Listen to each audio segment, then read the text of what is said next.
अब इसने बात बताई, अरे अब हमारी नाक गई तो गई, पर अपनी नाक बचाओ तुम। हमारी तो कटनी थी नाक, जो कट गई, पर तुम अपनी बचा लो भैया। दो आए हैं पंचवटी में, राम लक्ष्मण नाम है, उनके साथ एक स्त्री है, इतनी सुंदर है भैया, पूरे त्रैलोक्य में ऐसी सुंदरता कहीं नहीं। जैसे ही सूप न खाने बातें बताई, रावण ने कहा खरदूषण को बताया तुमने? बोला बताया था, चले गए। रावण ने कहा चले गए? कहाँ चले गए? बोला वहीं जहाँ से चले जाते हैं सब लोग। अरे कहाँ चले गए? बोला मर गए, सब मर गए। हाँ पूरा सब उधर की पार्टी, कोनो नहीं बचा उधर। रावण ने सूर्पनखा को भेजा, रावण सोचने बैठा है, खरदूषण मोहि सम बलवंता, तिन्हि को मारई बिनु भगवंता। खरदूषण मेरे समान बल को धारण करने वाले शक्तिशाली हैं, ऐसा कौन है जिसने खरदूषण का वध कर दिया? भगवान के सिवा कोई उनको मार सके इतनी सामर्थ्य किसी में नहीं। तो रावण, क्या भगवान आ गए क्या धरती पर? अरे रावण, अगर भगवान आए हैं तो चलो अपना उद्धार कर लो। कितने आश्चर्य की बात है ना। अच्छा रावण कौन है? असुर है ना, राक्षस है ना रावण। राक्षस रावण को भी पता है कि उसका उद्धार कैसे होगा। हम मनुष्य हैं, हमको आज तक नहीं पता पड़ा कि हमारा आपका उद्धार कैसे। रावण भी अपने उद्धार के लिए विचार कर रहा है कि कैसे मेरा उद्धार हो। भजन तो मुझसे होगा नहीं, तामसी शरीर है, बैर करूंगा और अपना उद्धार करूंगा। रावण पहुंचा मारीच के पास। मारीच के पास गया, जाकर के तुरंत मामा मारीच के चरणों में भांजे रावण का प्रणाम स्वीकार हो। मारीच चौंक पड़ाई, रवड़वा हमको प्रणाम कर रहा है, जिंदगी में देखा नहीं है किसी को प्रेम से हमको प्रणाम कर रहा है। गोस्वामी जी ने यहाँ एक बड़ी सुंदर बात कही, नवनी नीच करयति दुखदाई, जिमि अंकुश धनु उरग बिलाई। दुष्ट स्वभाव के व्यक्ति का झुकना आपके लिए अच्छा नहीं है। आपके जैसे होते हैं ना, स्वभाव पता चल जाता है। और कोई दुष्ट प्रवृत्ति का आदमी आपके सामने आए और आपको आकर प्रणाम करे तो समझ लो कोनो घातक सामान लेके आया है आपके लिए। ये मानस की कथा कह रही है। जैसे धनुष देखा है, धनुष, अरे राम लीला उला में कहूँ, हम कहाँ कह रहे हैं घरे पे है कि नहीं, दिखा होगा ना धनुष। धनुष पर बाण चढ़ाइए, जब आप खींचते हैं प्रत्यंचा को, चाप को, तो धनुष झुकती है, दोनों ओर से झुकती है ना। अब धनुष झुके तो आप कहो कितना बढ़िया धनुष है, प्रणाम कर रही है झुक करके। वो प्रणाम नहीं कर रही हो, प्राण लेने के लिए झुकी है। जिमि अंकुश धनु उरग, उरग कहते हैं सर्प को। सांप जब डसने वाला होता है तो पहले पीछे जाता है, फिर आगे वह डसता है। जब पीछे जाए तो आप सोचो कितना बढ़िया सांप है, प्रणाम कर रहा है। अरे वो आखिरी प्रणाम करवा देगा। बिलाई या बिलैया तो सभी जानते हो, बिल्ली झपट्टा मारने से पहले 2 कदम पीछे हो जाती है। आप कहो बढ़िया समझदार संस्कारी बिल्ली है, प्रणाम कर रही है, वो ऐसा मुंह पे नोचेगी जिंदगी भर दाग नहीं जाएगा। जिमि अंकुश धनु उरग बिलाई। गोस्वामी जी ने कहा दुष्ट प्रवृत्ति का व्यक्ति आपके आगे झुके तो समझ जाइए कोई ना कोई स्वार्थ सिद्धि के लिए आया है। मारीच समझ गया रावण कोई काम से आया है। बोला क्या काम है?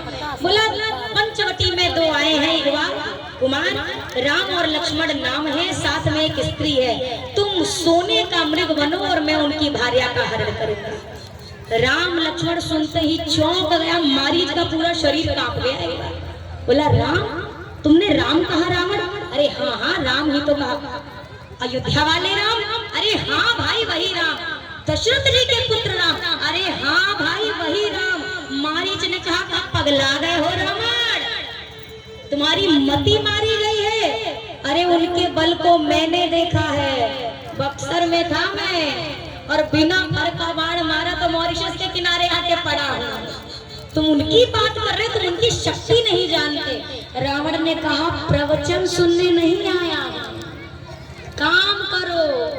मारीच ने कहा अगर मैं गया तो मार देंगे मुझे। रावण ने कहा तुम ना जाके देखो, बादी में मारेंगे, हम अब्बा ही मारेंगे तुमको। मारीच ने सोचा जब मरना ही है तो ये पापी के हाथे काहे को, भगवान के हाथे मरा जाएगा। भाई मौत भी तो एक ऐसी चीज है ना, देखो जीवन के बारे में हर व्यक्ति सोच लेता है, पर मृत्यु कैसी होगी ये कोई व्यक्ति नहीं सोचता। मैंने आज तक की लगभग 12-13 वर्षों की कथा में एक केवल मैया को आज तक ऐसा देखा जिन्होंने अपने जीवन के आखिरी पड़ाव की तैयारी की थी। हमने बिहार के कटिहार जिले में कथा गाई थी। वहां पर एक मैया थी जो मुख्य यजमान जी थे, उनकी धर्मपत्नी जी। उन माता जी को शरीर की प्रॉब्लम है, कुछ दिक्कतें हैं, उनकी शायद दोनों किडनियां खराब है या समथिंग ऐसा ही कुछ है। उन माता जी ने पूरी कथा कराई, अपने बच्चों से 1 रुपए नहीं लिया, पूरी व्यवस्था, बोला कि मेरे जीवन का भरोसा नहीं है, तो खुद इकट्ठा किया, कथा कराई। उसके बाद उन्होंने अपने बच्चों को 2-3 जो उनके बेटे हैं, मुझे स्मरण में नहीं, सबको 1-1 रुपए का हिसाब दिया है। ये मेरे कफन का है, ये अर्थी के किनारे पंडित जी को दान देने के लिए ये पैसा है, मेरी शव यात्रा के लिए जो खर्चा होगा उसके लिए ये पैसा है। 1-1 रुपए उनके घर से लेकर, और उनकी इच्छा कि मुझे गंगा के घाट पर मेरा शरीर जो है ना गंगा के तीर जाना चाहिए मड़ी करने का। उन्होंने वहां तक की यात्रा में 1 रुपए का भी जो खर्च उनके दिमाग में आया है, उन्होंने 1-1 रुपए अपने बच्चों को दे रखा है। तुम अपना 1 पैसा नहीं लगाओगे, यही 1-1 रुपए का हिसाब है जो तुम मेरे यहाँ से ले जाकर मुझे घाट घाट में जो खर्चा लगेगा इसी से करोगे। ये है अंतिम यात्रा की तैयारी।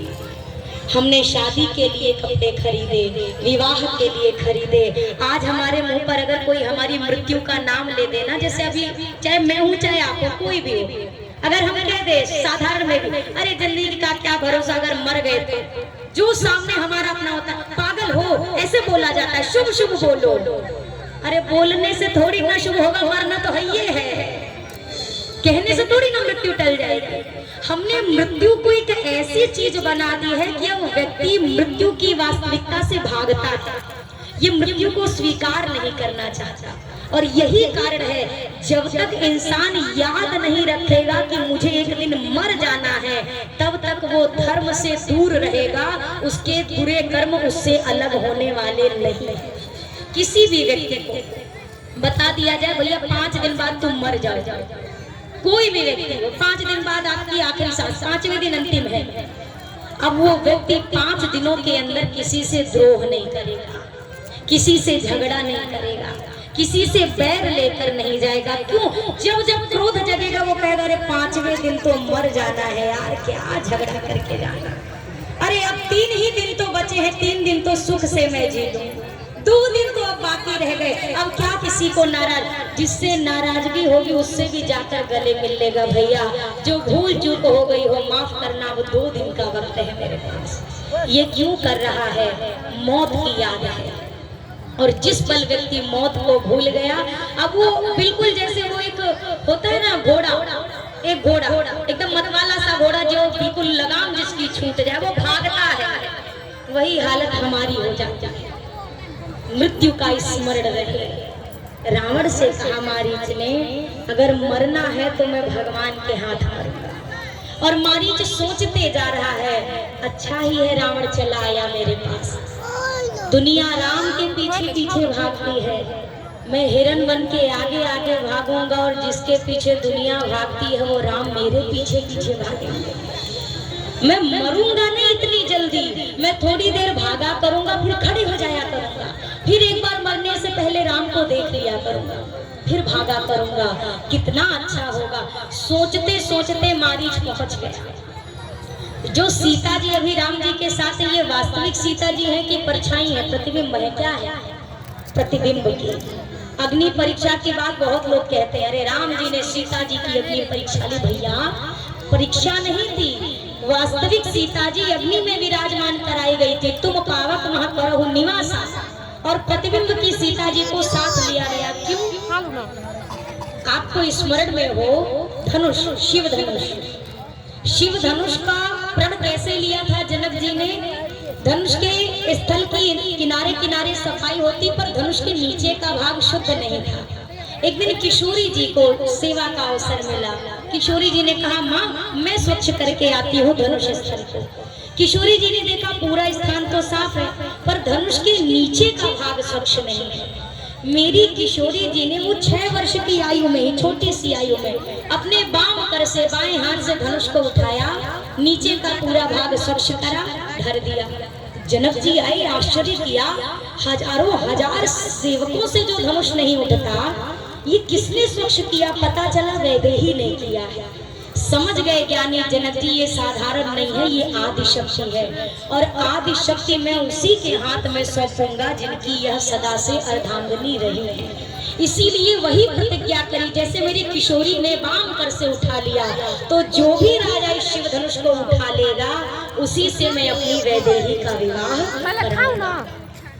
उसी शिव धनुष को रावण छू तक नहीं पाया था, बाणासुर हार कर चला गया था। मुझे एक बात बताइए, किशोरी जी के उठाए जिस